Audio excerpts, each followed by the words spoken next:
Hi, I'm Lilia Lewis, and welcome to another edition of Building a Better You. Now, today we're going to be reading from the Book of Deuteronomy. We don't hear too much about that, but it holds a lot of good information for us, and it also tells us about things that we can still use in our everyday life.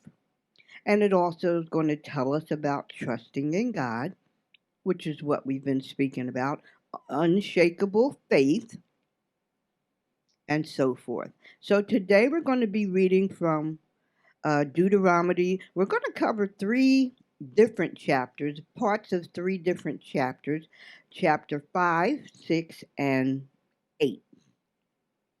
So we're going to start with chapter 5, and I have that under the heading of the Ten Commandments. So we're going to read through part of that, and then we're going to discuss it.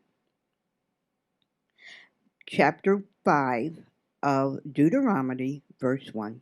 And Moses called all Israel and said unto them, Hear, O Israel, the statutes and judgments which I speak in your ears this day, that you may learn them, keep them, and do them. The Lord our God made a covenant with us in Horeb. Now, what is a covenant? It's a final binding agreement. And what are his statutes? Statutes are laws. It's just another word that they use for laws. Now let's continue on. I'm going to skip to verse 4 and let's read that. The Lord talked with you face to face in the mount out of the midst of the fire. But this is Moses talking to the people, but I stood between the Lord and you at that time to show you the word of the Lord, because you were afraid by reason of the fire and would not go up into the mount. So Moses is telling them, I'm going to tell you what the word said. And first of all, God told him, I am the Lord thy God, which brought thee out of the land of Egypt from the house of bondage. And then Moses proceeded to let them know, reminding them where God had brought them from. And now he's going to read them the 10 Commandments. These are the 10 Commandments of God, which he is going to read and explain to them that this is what they must live by. Thou shalt have none other gods before me. And that means none. None, no time, no way, no shape, and no form. Because just like it says in verse 8, thou shalt not make thee any graven image or any likeness of anything that is in heaven above, or that is in the earth beneath, or that is in the water beneath the earth. Thou shalt not bow down thyself unto them, nor serve them. So that's telling you, it can't be any clearer than that. There is only one God. And he's telling you, God's saying, don't create anything other than worshiping the one and only God. Don't bow down to them. Don't serve them. Now here's why. For I, the Lord thy God, am a jealous God. A jealous God, visiting the iniquity of thy fathers upon the children of third and fourth generation. That means all your children, their children, and any of their children that hate the Lord. But on the other hand, he's saying, I will show mercy unto thousands of them that love me and keep my commandments. Thou shalt not take the name of the Lord thy God in vain, for the Lord will not hold him guiltless that taketh his name in vain. And that means don't be just using God's name for any reason. under any circumstance. His name is to be held above in awe, in worship. And he's saying you will be held accountable. He's not going to let that pass. He's not going to look at that as a mistake. He will hold you guilty. And in verse 12, what does it say? Keep the Sabbath day to sanctify it as the Lord thy God have commanded thee. Keep it pure. The Sabbath is a pure day. 6 days shalt thou labor and do all thy work. But the seventh day is the Sabbath of the Lord thy God. And in it, in that Sabbath day, thou shalt not work. Now, it's saying not your sons, not your daughters, not your maidservants, your manservants, none of your animals, nothing or anyone is supposed to do anything that, not even a stranger, that it says that is within your gates, but it could be somebody visiting or whatever. But the point is that seventh day is to be held as a Sabbath day. And look at verse 15. It says, God's reminding you, remember, you were a servant once. This doesn't just apply to you because it's your house. Not your servant, your manservant, your maidservant. Nobody is supposed to work. Remember when I brought you out of the land of Egypt? Through that mighty hand and by a stretched out arm? Therefore, I command thee to keep the Sabbath day. Very plain, very clear, telling you how to maintain the Sabbath day. Honor thy father and thy mother, as the Lord hath commanded thee, that thy days may be prolonged, and that it may go well with thee in the land which I have given. So as long as you're honoring your mother and your father, your life will be good, your days will be prolonged, and things will go well with you. Thou shalt not kill, that's self-explanatory. Neither shalt thou commit adultery, neither shalt thou steal, that's self-explanatory. Neither shalt thou bear false witness against thy neighbor.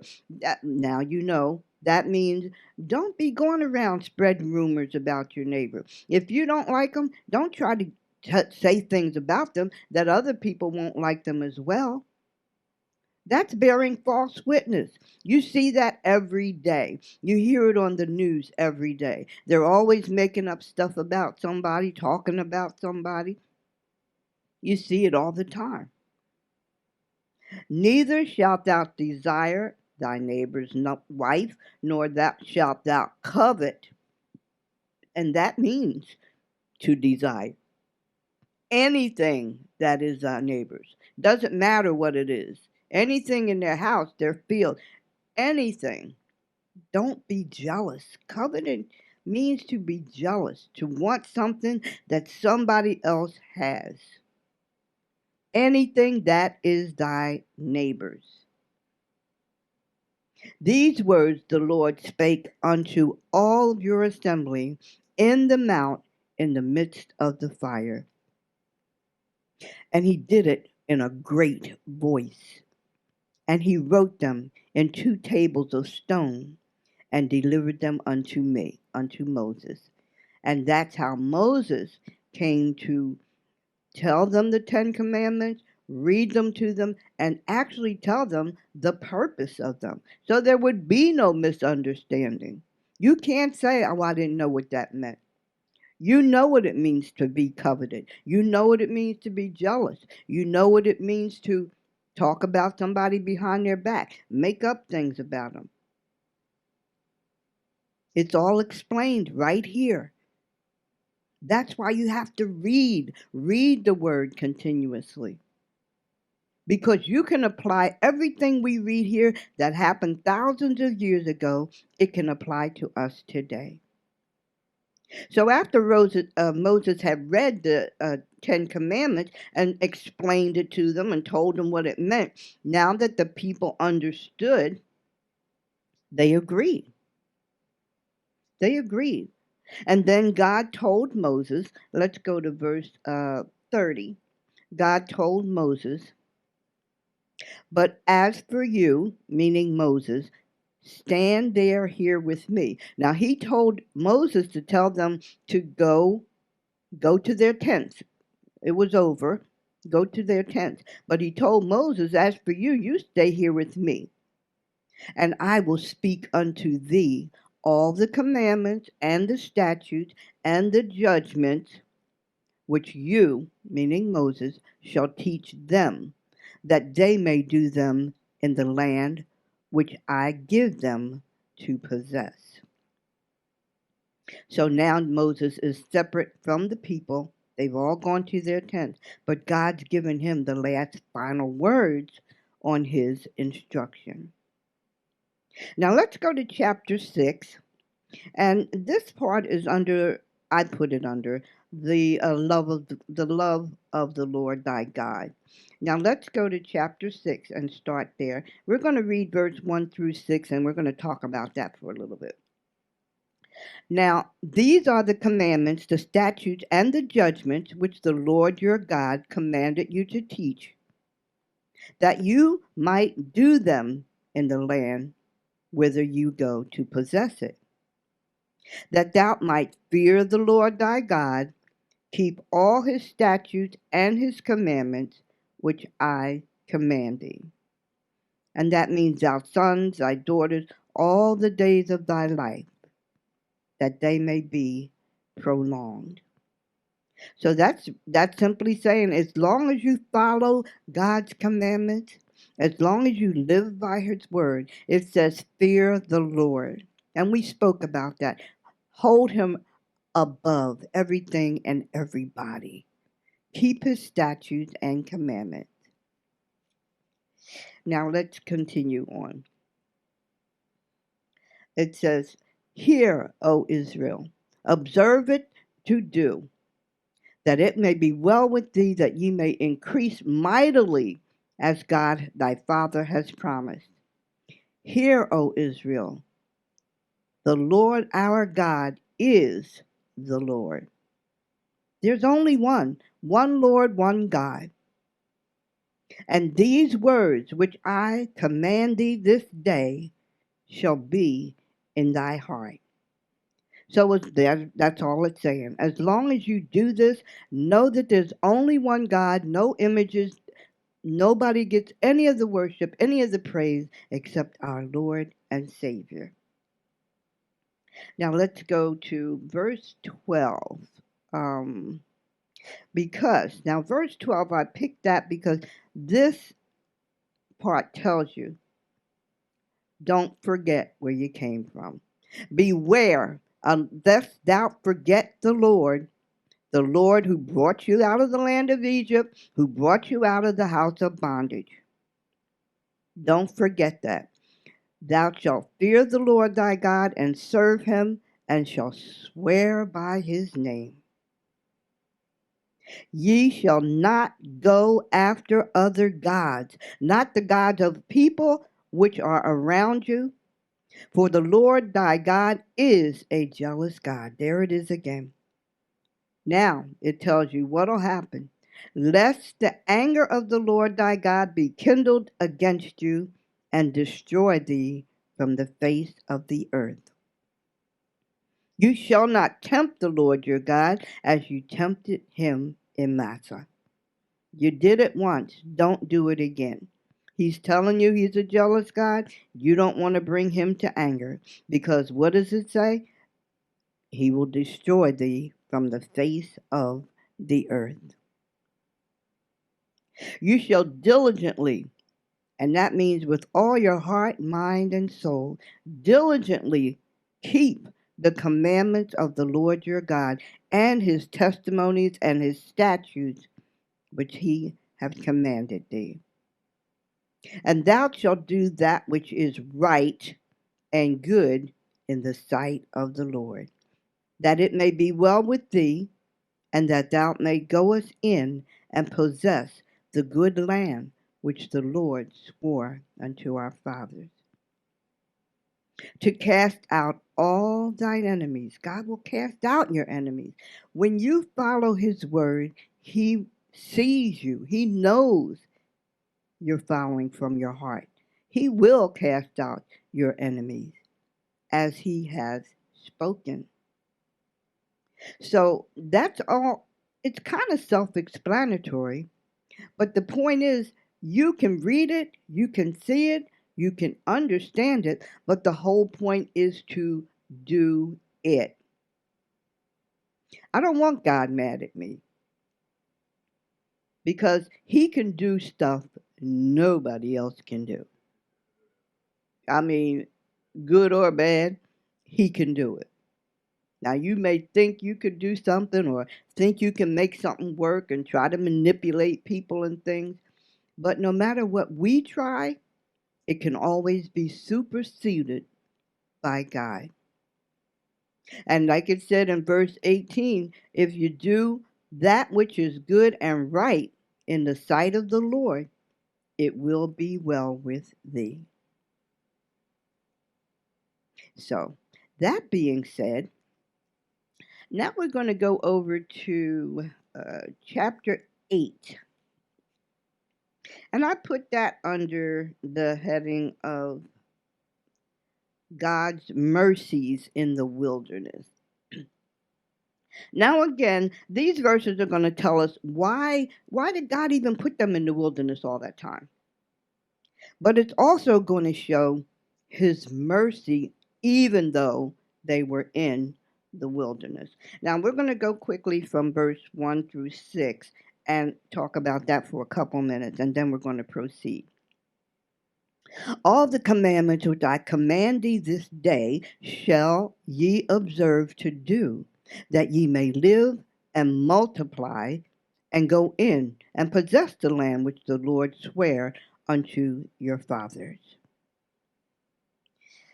Then it says in verse 2, again it's reminding you, thou shalt remember all the way which the Lord thy God had led thee 40 years in the wilderness. Now, he did that. Why? To humble thee and to prove thee and to know what was really in thine heart, whether thou would keep his commandments or not. That's why he put him there. And he humbled thee and he suffered thee to be hungry. But then here's the merciful part. He fed them with manna. They didn't even know what it was, nor did their fathers. But he did that he might make thee know that man does not live by bread alone, but by every word that proceedeth out of the mouth of the Lord. That's what you live by.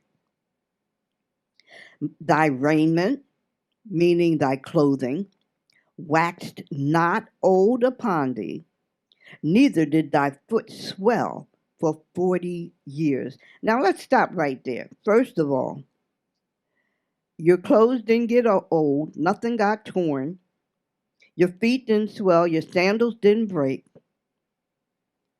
I can't even walk for 40 minutes, let alone 40 years. How could anybody keep your clothes from ripping? How could anybody keep them from getting old? Keep your feet from swelling, your sandals never broke, and you walked for 40 years. How does that happen? Because God made it happen. Thou shalt also consider in thine heart that as a man chastises his son, so the Lord chastises thee. So if you have children, you're going to chastise them because you want them to do what's best for them. But at the same time, you take care of them. You still love them. God still loves us. He still takes care of us. We do so many things wrong, just like they did. That's why he put them out there, to bring them down to reality, to humble them, to make them know that nothing can be done without him. That's why you have to keep his commandments. That's why verse 6 says, therefore shalt thou keep the commandments of the Lord thy God, to walk in his ways and to fear him. That's all it's saying. Walk in my ways, and I will protect you. No matter how it looks, no matter how it seems, trust in the Lord. Now let's jump quickly down to verse 11, and I categorize that as warnings against pride. Now we speak about pride a lot, and we see it in our everyday lives. So I want to go through this and come back and speak about this for a minute because this is very relevant to us today. And we're going to start in verse 11. Excuse me. Beware that thou forget not the Lord thy God. There's that word again. Don't forget him, because you know what's going to happen. Don't forget him, his commandments, his judgments, his statutes, which I command thee this day. Lest, remember, now you've eaten, you're full, you've built goodly houses, and you're dwelling therein, and you're prospering with their herds and the flocks. Everything's multiplying, silver and gold, and all that thou hast is multiplied. So that means now we're getting rich, we're accomplishing what we want, we're getting the status that we want. Everything is working our way. Look at verse 14. It says, then in thine heart be lifted up, and thou forget the Lord thy God, who brought you out of Egypt, who brought you out of the house of bondage. You forgot the God who led you through the great wilderness with all the serpents and scorpions and the drought that he still gave you water out of the rock when he fed you with the manna in the wilderness. You forgot all that, and you said in thine heart, my power and the might of mine hand hath gotten me this wealth. Wrong. But thou shalt remember the Lord thy God. Because all that stuff, what's it say in verse 18? The Lord thy God, it is he that giveth thee the power to even get the wealth, that he may establish his covenant, which he swore unto our fathers. That's the pride we see today. Everybody's talking about what they did and what they accomplished, but it all came from God. Verse 19 says, and it shall be, if thou do at all forget the Lord thy God, and walk after other gods, or serve them, or worship them, I testify against you this day that ye shall perish. So he's giving you fair warning. It can't be any clearer. You can't go up against God. That's a losing battle. And he's letting you know, as the nations which were before you, the Lord destroyed them, so shall you perish. So shall you perish. Why? Because you would not be obedient unto the voice of the Lord. Can't get any clearer. I understand it. Do you understand it? It's perfectly clear to me. Now he's reminding you of all the wonderful things he did. He's telling them of all the wonderful things he did, and they forgetting it and talking about what they did and what they accomplished. These verses remind us of all the things and blessings that God gives us. He gives us all kinds of blessings, all kinds of gifts, talents. Don't say what you did. You didn't even know how to do it. Well, I'm smart and I figured this out. But who gave you the mind to figure it out? If you trace everything back, it all comes back to God anyway. And it also reminds you of the consequences. So I don't care what you say or how you say it or what you think. He's telling you what the consequences are going to be. You will perish.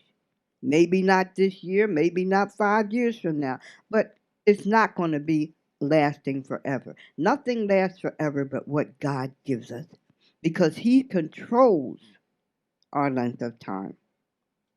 And we've got to learn to acknowledge where our talents and gifts come from. You've got to learn to acknowledge it. It comes from God and nobody else. Not you, not your teachers, not your instructors. If you're a good swimmer, if you're a good dancer, a musician, whatever your talents are, God still gave them to you. So you've got to learn to be able to give credit where credit is due. My gift is poetry and, teaching, and I enjoy it. I enjoy it. And every day I say, thank you, Lord. I don't know where some of the words come from. And that brings me to the poem that I wrote. And I'm going to share that with you today. And it's entitled, My Gift from God. And this is all about me.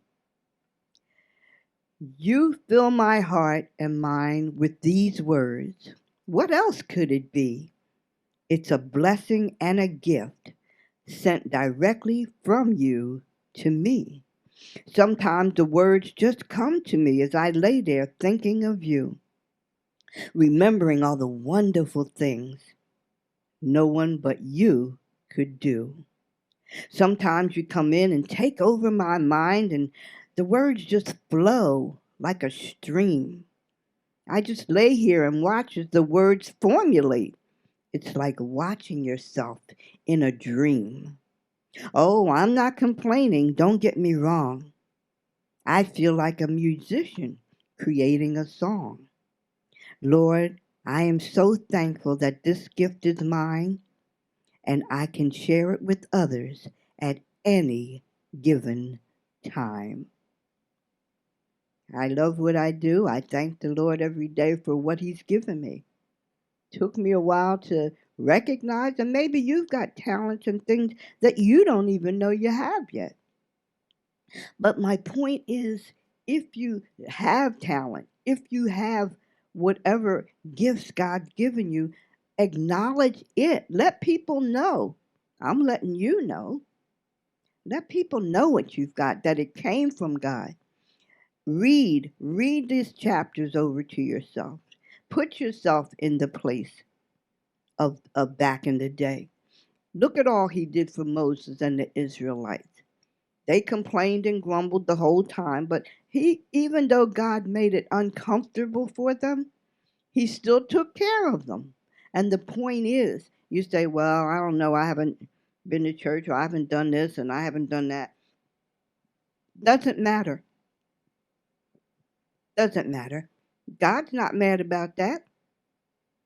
He's just waiting for you to come on over. He's just waiting for you to start reading. That's why we have these conversations every week. That's why we study these verses, so we can understand what they mean, so we can relate them in our own lives. So many of you have talent you may not recognize, but if there's something you're feeling, look at these verses, read these verses, think about it. Where did it come from? Go back in your mind and trace it. Well, my teacher taught me this, and this one showed me how to do that. But then who created them? Don't you see? It's a chain reaction that all comes from God. So now I'm going to ask you, well, if you have gifts, how thankful are you to God for for the gifts He gave you? Do you thank Him every day? I thanked Him when I got up, because we couldn't do any of this stuff if He didn't wake us up. None of our friends can wake us up. None of our family can wake us up.